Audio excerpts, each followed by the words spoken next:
Hey squad, Sykes here, and welcome back to another Will It Happen video where we speculate about the possibility of sequels or follow-up games to various video game franchises. If you enjoy what you see, then please make sure you leave a like, head over to InstallationX and subscribe, and hit that bell for notifications of future uploads. So in this video, I'm going to be talking about the potential for a Dishonored 3. The discussion around whether Dishonored 3 will ever happen has been fueled by Microsoft's acquisition of Bethesda and the rights to all the IPs that were previously owned by Zenimax Media, the parent company of Bethesda. So, let's get right into it. In my opinion, Dishonored is by far one of the most underrated gaming IPs from the last decade. The story of Corvo Attano and Emily Baldwin in Dishonored was a captivating tale of hardship, resilience, and of course the kick-ass abilities of being a supernatural assassin, which was played out across the backdrop of the plague-infested Victorian-era city of Dunwall. Dishonored was developed by Arkane Studios and released on October 9th of 2012. The game received positive reviews and holds a respectable 76 Metacritic score for Xbox One. Dishonored is a first-person stealth action game that puts you in the shoes of fallen royal bodyguard Corvo Attano. Corvo is set up with the murder of the Empress Jessamine Coldwin and is imprisoned awaiting execution. He is freed with the help of some loyalists, and the game centres around Corvo eliminating various political and military members who played their part in the Empress's downfall, whilst also searching for her daughter Emily Coldwin, who has been kidnapped. This all leads to an intriguing spiderweb of a narrative that sees Corvo being used in a larger political game of chess, whilst also trying to serve his own desires to protect Emily. The whole experience is played out across the canvas of the new whale punk aesthetic of Dunwall, the Victorian-era styled city dealing with all sorts of demons, from a devastating plague, rat infestation to a totalitarian new regime, and various gangs feeding on the scraps of land and power that are left over. Throw in various ingredients of supernatural powers and magic and you have yourself one hell of a cocktail. And Arkane didn't stop there, as they went a step further 4 years later when they released Dishonored 2 on November 11th of 2016. Dishonored 2 seemingly performed better than its predecessor, as it accumulated a Metacritic score of 88 for the Xbox One. This time the player can choose to experience the story through the eyes of either Corvo or Emily, and this time round one of our protagonists must find a way of stopping Delilah Copperspoon, a witch who claims to be Emily's half-sister and true heir to the throne. Delilah and her supporters oust Emily from the throne as Empress and petrifies the character you do not choose to play as stone. The game then centres around your chosen character hunting down Delilah's supporters and finding a way of stopping her reign and breaking the supernatural hold she now has over the throne. Dishonored 2 includes some of the best level design I've personally ever played, with the ever-shifting landscape of the Clockwork Mansion and the time-travelling puzzles of the mansion of Erasmus Stilton. So with all this in mind, what are the chances of us getting a third instalment for the Dishonored franchise? Well, with all these Will It Happen videos, there are several variables we need to consider. Firstly, and often the most important, is money. Hard sales data for both games is thin on the ground, but according to Eurogamer, Dishonored sold 46,000 copies, excluding digital sales, in the October of its release, according to NPD numbers in that month for the US. In the UK, Dishonored was number 2 behind FIFA 13 following its release in the same month. However, according to TechSpot, Dishonored 2, even with its improved critical success, sales of the game were 40% lower than the first game at launch, with 2.5 million copies sold on consoles and PC combined.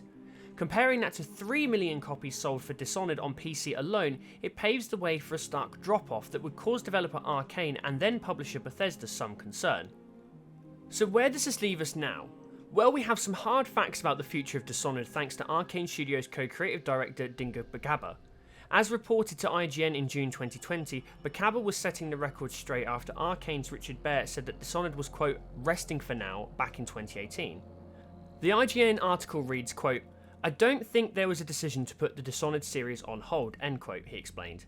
While Arkane has wrapped up the storyline concerning Emily Coldwin and Corvo Attano and believes the narrative to be complete, this doesn't mean that there can't be any more games in the Dishonored universe in the future. Quote, "It's something where we had a story to tell about the Coldwins and the Outsider, and that story is over," end quote, he said. Quote, "So whatever happens, that Dishonored is complete.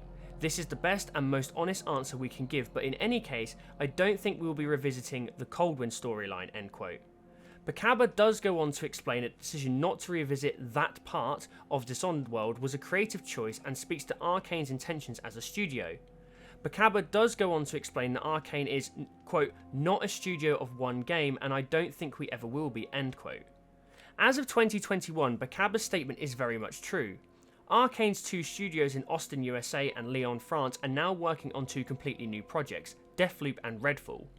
Deathloop has released on the PlayStation 5 as a timed exclusive that will eventually make its way to Xbox hopefully soon. Deathloop sees two assassins fighting it out while being caught in a time loop, which very much has Dishonored's DNA scattered all over it. Not only that, but the game released to mass critical acclaim and was in many discussions for the Game of the Year for 2021 and accumulated many awards for 2021's Game of the Year from various media outlets. Redfall was recently announced at the Xbox Bethesda showcase in 2021 and gameplay showed up a year later at the 2022 showcase, and is due to be an Xbox exclusive and one of the leading games of the new Xbox Bethesda era. Redfall is an open-world 4-player co-op vampire shooter that is slated to release in early 2023 after an initial delay out of the fall of 2022. What is important to note is that we recently had Arkane and Bethesda celebrating the 10-year anniversary of Dishonored. So what did we get to celebrate the occasion? Well, very little. Outside of your standard celebration livestream, there was very little of significance to talk about. There was an awesome giveaway of a one-of-a-kind Dishonored-themed Xbox Series X that looked pretty neat. The main talking point, however, was the confirmation that Dishonored and Deathloop are indeed part of the same universe. This is not too surprising considering the very supernatural elements of both games. Even though I've only played the first few hours of Deathloop, I can tell that it fits with Dishonored so effortlessly. This may be a hint of something for the future, or more likely is just a nice piece of lore for the fans to feel satisfied with. So with all that said and done, can we still hope for a Dishonored 3? Well, my guess is yes, but the chances are slim. With the less than eye-catching commercial success and the story wrapping up for Corvo and Emily, it appears that Arkane are very much moving in a new direction for now. The other thing to consider is that the story of another major character was tied up after the events of Dishonored 2. The story of the Outsider, the man responsible for gifting Corvo and Emily their supernatural powers, was comprehensively wrapped up at the end of the Death of the Outsider DLC for Dishonored 2. The Death of the Outsider DLC brings into play Billy Lurk, a character from the main game of Dishonored 2, and Dowd, the assassin who was behind the death of Empress Jessamine back at the start of the first game. The DLC plays the role of diving deeper into the history and lore of the Outsider and how he was recreated and able to pass on supernatural powers to other individuals. In the end, the player as Billy gets to decide whether to turn the Outsider mortal or kill him at the conclusion of the story. Either way, this removes the Outsider from play completely and therefore eliminates the supernatural elements that are afforded to others in the process. By all accounts, it seems that the Dishonored arc from the previous two games has come to a natural conclusion. However, that doesn't stop Arkane dipping their toes back into the franchise to rekindle it with a new setting and cast of characters in the future. Along with the safety net that is now afforded to Arkane and Bethesda thanks to the Microsoft acquisition, there is more likely a chance than before that a future Dishonored title may be funded at some point in the years to come. A lot of these ideas are also dependent on the critical success of Deathloop and Redfall, and whether these two new IP will be the building foundations for Arkane's next successful franchises. All this whilst balancing Arkane's other rather historic IP of Prey, which had its last release back in 2017.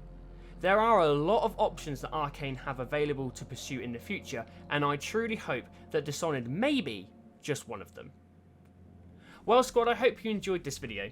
If you did, then please make sure you leave a like, head over to InstallationX and subscribe and hit that bell for notifications of future uploads. Let me know your thoughts on whether you would like to see a Dishonored 3 and comments on the Dishonored franchise in general in the comment section below. Follow myself and the channel over on social media with links in the description and on my channel page. And as always, I'm Sykes, and for all things Xbox, stay tuned to InstallationX. Bye guys.